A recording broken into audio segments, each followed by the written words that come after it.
नमस्कार शिक्षार्थियों। राष्ट्रीय मुक्त विद्यालयी शिक्षा संस्थान के उच्चतर माध्यमिक स्तर के हिंदी विषय के इस कार्यक्रम में आपका स्वागत है।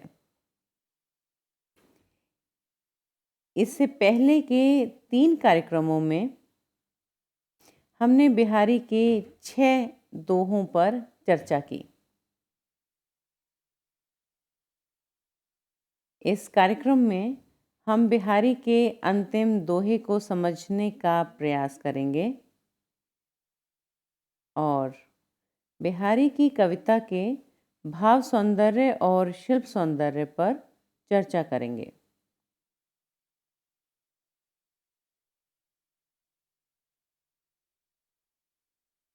ये दोहा कुछ इस प्रकार है। कहलाने एकत बसत अहि मयूर मृगबाग, जगत तपोवन सौ कियो दीरग दाग निदाग। शिक्षार्थियों, क्या आपने कहलाने शब्द पर गौर किया? कहलाने शब्द का अर्थ केवल कहलाने भर के लिए नहीं है। यहाँ कहलाने का अर्थ है व्याकुल होकर कहना।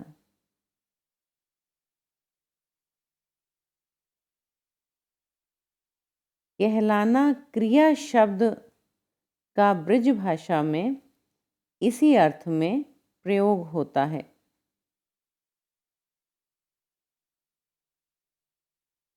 तपोवन शब्द आपने पढ़ा ही होगा ऋषि मुनियों के संदर्भ में।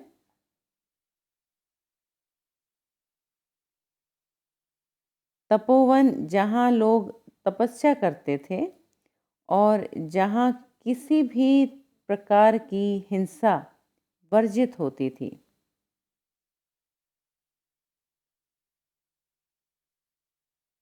दाग का अर्थ होता है ताप और निदाग का अर्थ होता है गर्मी।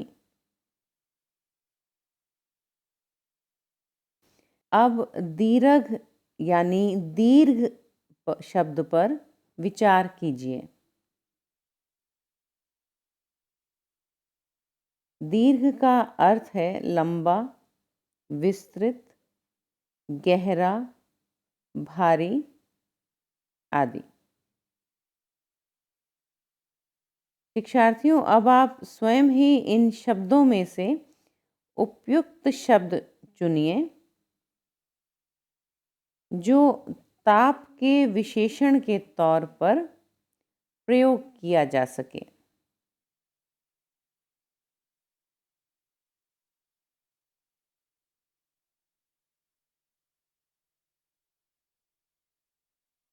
इन शब्दों के अर्थों पर हमने जो चर्चा की है,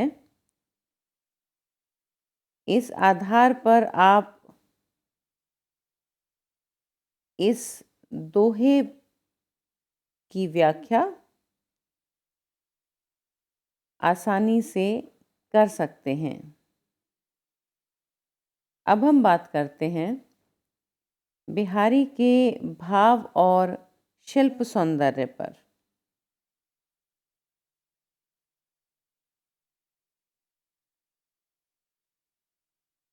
शिक्षार्थियों, हमने बिहारी के कुछ दोहे पढ़े,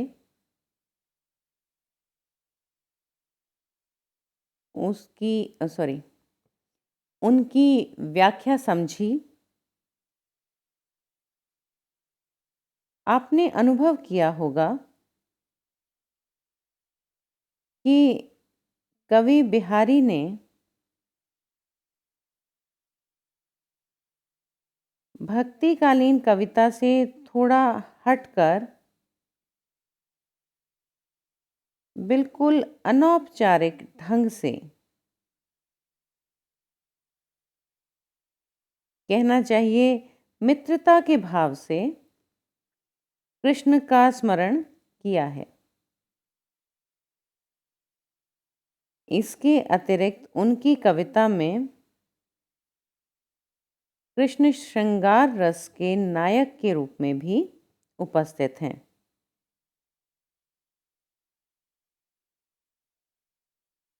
रीति काव्य में प्राय कृष्ण इसी रूप में मिलते हैं।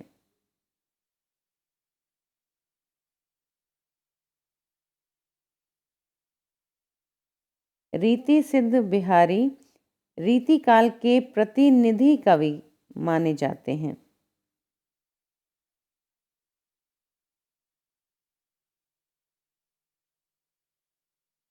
और रीति काव्य की प्रमुख प्रवृत्ति श्रृंगार वर्णन है।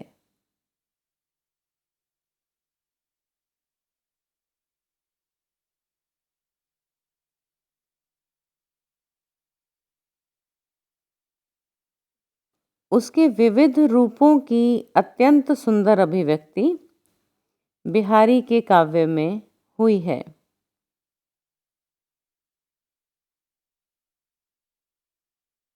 उनके काव्य की प्रमुख विशेषता है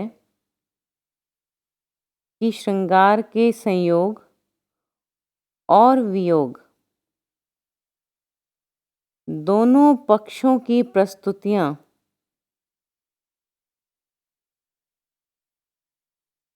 मन को छूने वाली हैं।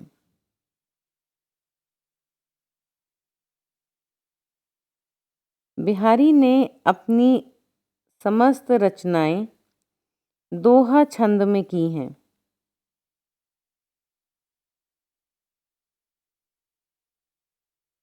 और उनकी भाषा ब्रिज भाषा है। प्राय समस्त रीति काव्य ब्रिज भाषा में ही रचा गया है।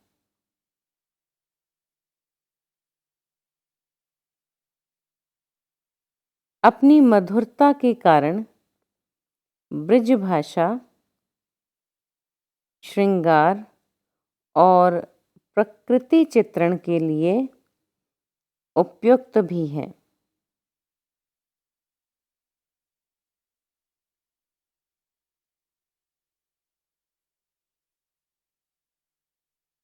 बिहारी के भाषा प्रयोग में बहुत व्यापकता है।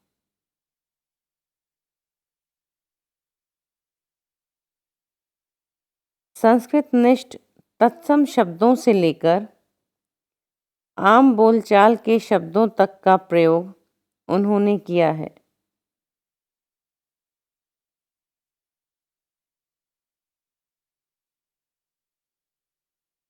लोक में प्रचलित मुहावरों का अत्यंत सटीक प्रयोग उनकी काव्य भाषा की विशेषता है।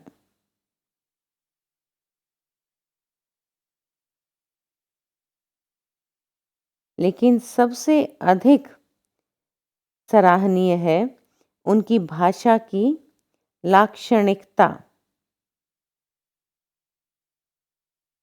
अर्थात सामान्य से लगने वाले वर्णन में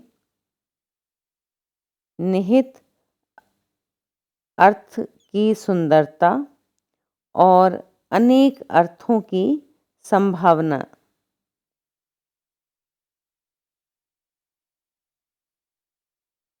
आपने भली भांति जान लिया होगा कि कवि बिहारी ने अनुप्रास,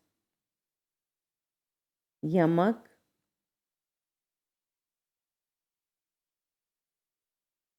श्लेष, उत्प्रेक्षा,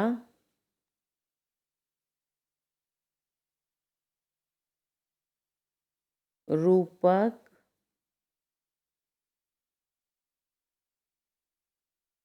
आदि अलंकारों का सुंदर प्रयोग किया है। भाषा की आलंकारिकता उनके काव्य की प्रमुख विशेषताओं में शामिल है।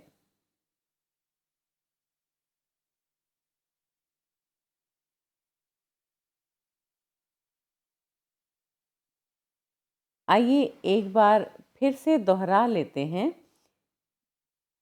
कि बिहारी के दोहों पर आधारित इस पाठ में हमने क्या क्या सीखा।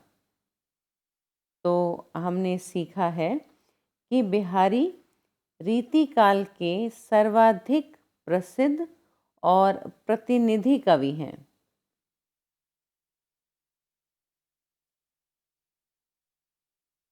उन्होंने श्रृंगार, भक्ति, नीति और प्रकृति चित्रण से संबंधित अत्यंत सुंदर दोहों की रचना की है।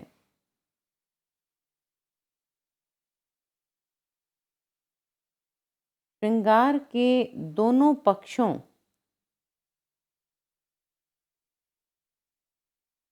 संयोग और वियोग का चित्रण करते समय बिहारी ने नायक नायिका की दैनिक गतिविधियों को चुना है। घर के भीतर अपने प्रेम को व्यक्त करने तथा दूसरे को देखते ही प्रेम की अनुभूति होने के चित्र बिहारी के काव्य की प्रमुख विशेषताएं हैं।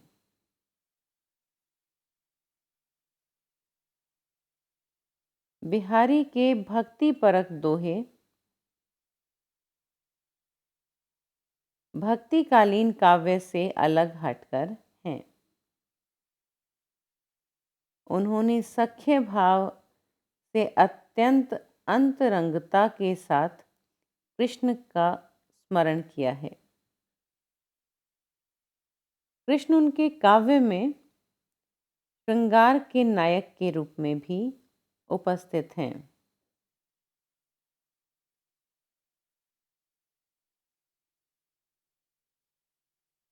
बिहारी ने प्रकृति के कोमल और रुचिकर रूपों के साथ साथ उसके प्रचंड रूपों का भी सुंदर वर्णन किया है। बिहारी के काव्य में तत्सम शब्दों से लेकर ठेठ ग्रामीण शब्दों तक का प्रयोग हुआ है।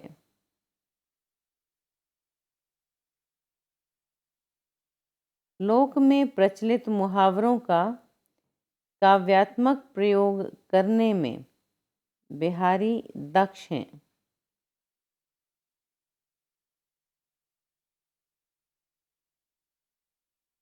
बिहारी के दोहों में अनेक अर्थों और अर्थ छवियों की संभावना रहती है, जिसके कारण उनके विषय में कहा जाता है कि बिहारी ने गागर में सागर भर दिया है।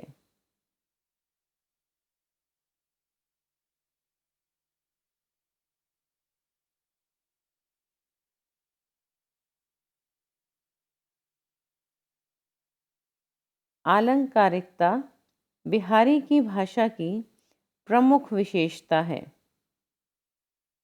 उन्होंने अपने काव्य में अनेक अलंकारों का सुंदर प्रयोग किया है।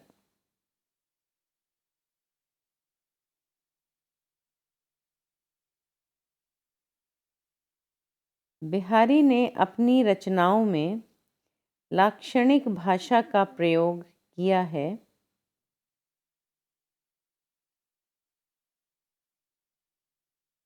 अर्थात उनके सामान्य से दिखने वाले शब्द प्रयोग और उक्तियां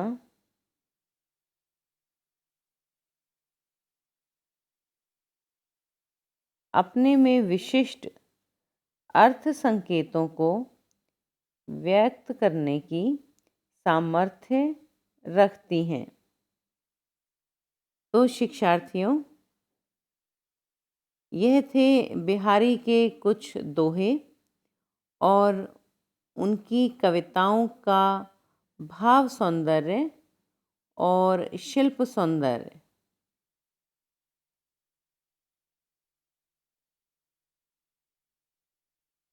आशा करती हूँ कि आपको यह पाठ भली भांति समझ में आ गया होगा। अधिक जानकारी के लिए आप NIOS की वेबसाइट www.nios.ac.in देख सकते हैं। इसके अलावा यदि आपके कोई संदेह हैं या प्रश्न हैं तो आप हमें साइन लैंग्वेज silanguage@nios.ac.in पर ईमेल भी कर सकते हैं।